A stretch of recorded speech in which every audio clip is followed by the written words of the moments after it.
Jadi untuk pertemuan ketujuh ini kita akan membahas tentang klasifikasi dengan naif bias. Jadi untuk klasifikasi dengan naif bias, ini adalah algoritma supervised learning yang berbasis probabilistik, di mana dia digunakan untuk masalah klasifikasi. Nah, metode ini menggunakan teorema bias yang memanfaatkan informasi dari kejadian sebelumnya untuk memperkirakan kemungkinan suatu kejadian di masa depan dan sangat berguna untuk pengambilan keputusan. Nah, ini adalah penerapan naif bias. Ya, jadi di sini contohnya ada 3. Yang pertama ada klasifikasi dokumen. Ya, di sini misalnya mengelompokkan artikel ke dalam kategori seperti olahraga, politik, atau teknologi. Kemudian contoh yang kedua dengan perkiraan cuaca, di mana memprediksi kondisi cuaca berdasarkan pola historis. Atau yang terakhir itu untuk mendeteksi spam, di mana dia akan menyaring email yang tidak diinginkan dari inbox. Nah, kemudian Nah, ini yang 2 kelompok peneliti ya, awalnya menerapkan pendekatan statistik Bayesian untuk filter spam. Nah, tapi pendekatan dari Paul Graham ini menggunakan teorema Bayes dalam pemrograman yang membuat metode ini jadi sangat populer. Nah, di sini ada rumus dasar dari teorema naif Bayes ya digunakan untuk pemrograman. Yang ini adalah H irisan X sama dengan probabilitas X irisan H dikali probabilitas H dibagi probabilitas X. Nah, di sini ini adalah terminologi dasarnya. Ya, jadi di sini H itu adalah hipotesis atau prediksi kelas data. Jadi kelasnya ya, misal kayak kita mau menentukan beli komputer atau tidak. Nah, berarti kelasnya adalah kelas yang pertama beli komputer, kelas yang kedua adalah tidak beli komputer. Seperti itu. Nah, kemudian X ini adalah fitur atau data inputnya. Kemudian ada probabilitas H, itu adalah probabilitas awal atau prior probability dari hipotesisnya. Kemudian ada probabilitas X, di mana ini probabilitas data X muncul. Kemudian ada probabilitas H irisan X. Ini adalah probabilitas hipotesis H berdasarkan X-nya. Ini disebut juga dengan probabilitas posterior. Nah, kemudian yang terakhir ini probabilitas X irisan H. Ini adalah probabilitas data X jika hipotesis H-nya bernilai benar. Nah, kalau teman-teman lihat pada rumus ini, jadi naif bias di sini membuat asumsi bahwa setiap fitur dalam data tidak saling berkorelasi atau independen bersyarat. Nah, maka rumusnya dia PX-nya, probabilitas X-nya dihilangkan. Nah, karena kita katakan bahwa probabilitas X itu sama untuk semua kelas. Maka kita fokusnya cukup pada probabilitas X irisan H dikalikan dengan probabilitas H. Nah, ini adalah langkah-langkah implementasi dari naif bias. Yang pertama adalah teman-teman menghitung jumlah total kelasnya. Jadi misalnya tadi ya, ada targetnya adalah beli komputer atau tidak. Nah, berarti kelasnya ada 2, kelas beli komputer dan kelas tidak beli komputer. Nah, kemudian yang kedua, hitung jumlah kasus setiap kelasnya. Nah, kita harus mengetahui berapa kasus yang memiliki outcome atau output beli komputer misalnya, dan berapa kasus yang memiliki outcome tidak beli komputer. Nah, kemudian kita akan mengkalikan probabilitas tiap fitur dalam data X untuk setiap kelasnya. Kemudian pilih kelas probabilitas tertinggi dari hasil prediksinya. Nah, di sini ada contohnya, teman-teman bisa dilihat ada tabel ini terkait dengan prediksi membeli komputer atau tidak berdasarkan atribut umur, kemudian pendapatan, status mahasiswa, dan rating kredit. Nah, kalau kita lihat tadi dengan tahapan-tahapan naif bias, yang pertama adalah kita akan menghitung jumlah kelasnya. Nah, kalau kita lihat pada tabel ini ada 2 kelas berarti, yaitu ada kelas 1, C1, di situ ada beli komputer yang bernilai ya, dan C2, yaitu dia beli komputer dengan nilai tidak. Nah, kemudian tahap kedua adalah menghitung jumlah kasus pada setiap kelasnya. Nah, kalau teman-teman lihat lagi di tabelnya, misal kita dari kelas yang C1. C1 itu berarti nilainya ya. Berarti kita hitung berapa kasus yang memiliki output ya. Ini berarti ada 1, 2, 3, 4, 5, 6, 7, 8, 9. Jadi di sini sebanyak 9 record atau 9 kasus. Nah, sedangkan untuk C2 di sini ada 5. Nah, berarti kalau kita lihat ada total kasus ada 14 seperti itu. Nah, kemudian kita diminta untuk dicari klasifikasi jika X-nya itu umurnya kurang dari sama dengan 30, pendapatan sedang, mahasiswa, dia seorang mahasiswa, kemudian rating kreditnya rendah. Nah, berarti kita akan mencari dulu nih peluang dari setiap atributnya. Nah, bagaimana kita mencari peluang setiap atributnya untuk mempermudah teman-teman bisa membuat tabel frekuensi seperti ini ya. Jadi di sini ini ada atributnya. Nah, kalau teman-teman lihat di tabel yang kanan, ini adalah probabilitasnya. Di atasnya itu ada tabel frekuensinya. Jadi bisa mau dibuat tabel frekuensi semua atau dibuat per atributnya. Nah, kalau kita lihat misal pada atribut umur, di sini yang kurang dari 30, itu ada kasus yang dia bernilai iya-nya ada 2 dan outputnya tidak ada 3. Berarti kemudian yang 31 sampai 40 ada yang termasuk kelas iya-nya ada 4, yang kelas tidaknya 0. Nah, begitu juga yang lebih besar dari 40. Nah, di sini berarti untuk lebih besar dari 40 ada kelas iya-nya ada 3, kelas tidaknya ada 2. Nah, terus kita jumlahin nih dari total kelas iya dan total kelas tidak. Nah, di sini ada 9, untuk tidaknya ada 5. Nah, setelah kita punya tabel frekuensinya, kita bisa cari peluangnya untuk setiap atribut, setiap fiturnya. Nah, di sini ada kurang dari 30. Berarti untuk mencari peluangnya, itu adalah total 30 yang yang ada pada kelas ya, dibagi dengan total kasus pada kelas ya. Seperti itu. Jadi 2/9. Begitu juga untuk yang tidak. Untuk yang tidak di sini berarti jumlah kasus yang memiliki nilai kurang dari 30 dan masuk pada kelas tidak, berarti ada 3, dibagi dengan total kasus pada kelas tidak. Ya, jadi di sini ada 0, gitu. 5. Nah, kemudian lagi,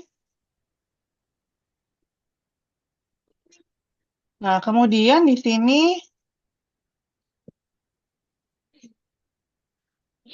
sini, yang selanjutnya ada 31 sampai 40 ya, kita lihat total nilai 340 ini yang masuk pada kelas ya itu ada 4. Berarti 4 dibagi dengan total datanya 9. 4/9, kemudian sama juga untuk yang tidak, di sini 0. Berarti di sini 0/5 harusnya ya. Tapi 0 dibagi 5 hasilnya adalah 0. Ya, begitu juga yang lebih dari 40. Gitu. Nah, kalau udah atribut pertama, terus kita ke atribut yang kedua, yaitu ada pendapatan. Sama juga kita cari frekuensi dan probabilitasnya. Nah, di sini kita udah dapat probabilitasnya dan frekuensinya. Kemudian untuk yang mahasiswa dan rating kredit juga sama, kita cari probabilitasnya dan tabel frekuensinya. Nah, kalau kita udah dapat probabilitas dari masing-masing fitur, kita akan menghitung juga probabilitas dari masing-masing kelasnya. Nah, berarti masing-masing kelas yaitu ada iya dan ada tidak. Berarti untuk mencari probabilitasnya adalah dengan di sini total si iya-nya dibagi dengan total kasus. Jadi 9/14. Begitu juga yang tidak. Di sini berarti totalnya ada 5, dibagi dengan total kasusnya, yaitu 14. Jadi di sini adalah 9/14 dan 5/14. Gitu.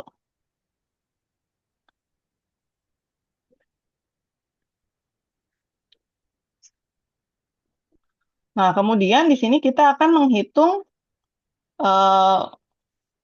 untuk tiap-tiap hasil kelasnya. Ya, jadi di sini kan dia umur kurang dari 30, sedang, iya, dan rating kredit fair.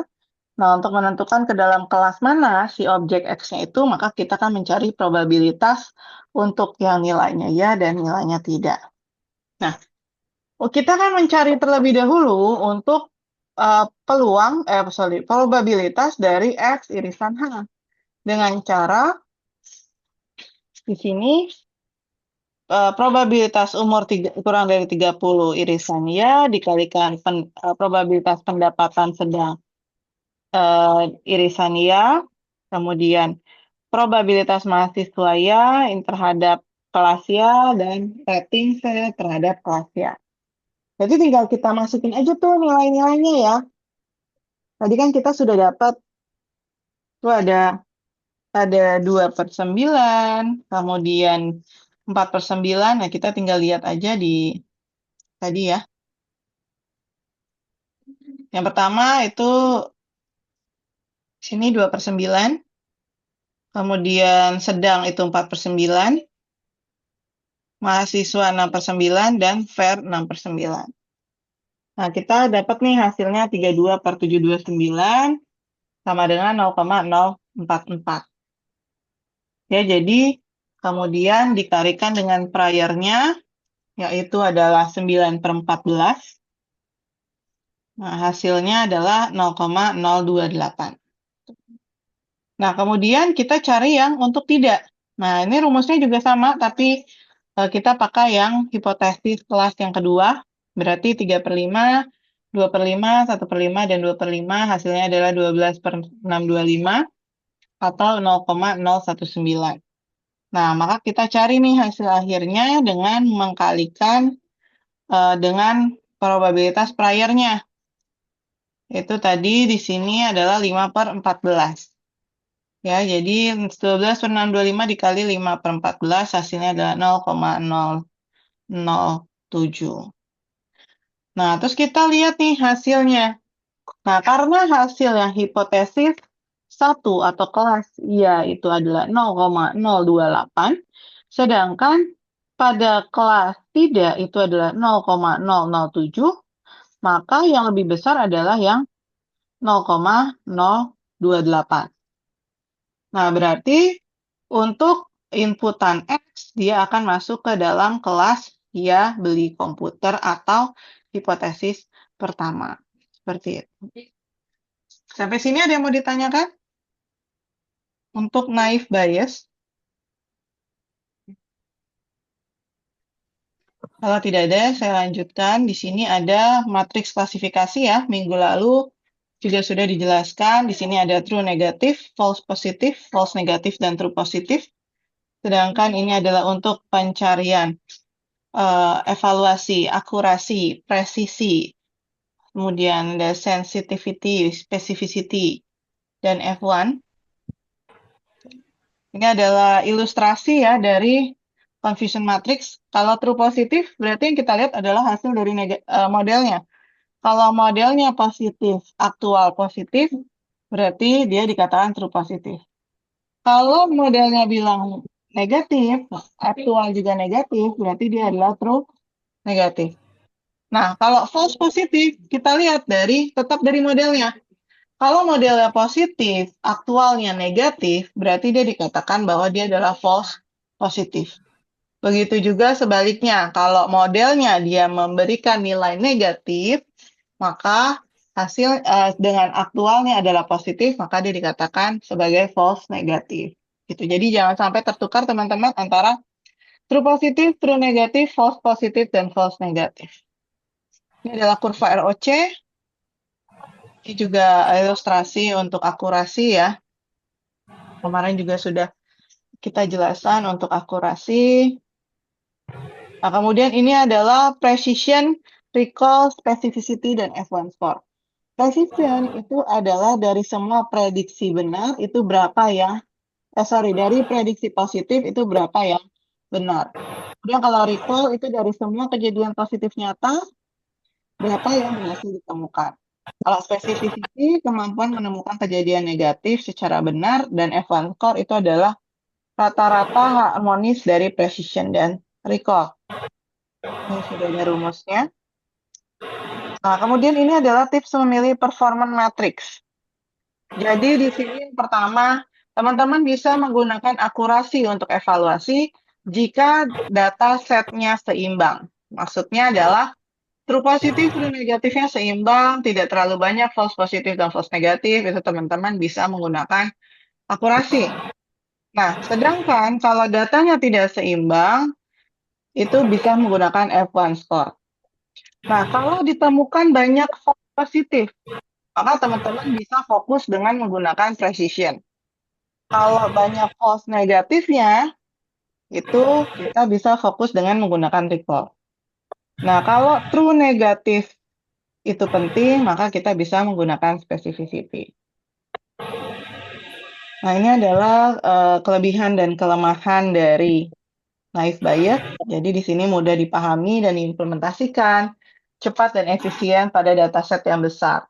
Nah, kelemahannya dia mengasumsikan fitur ini tidak saling bergantung, yang seringkali tidak realistis.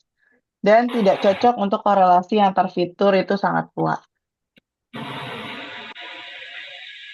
Nah, kita masuk kepada, di sini adalah pemrograman Python-nya.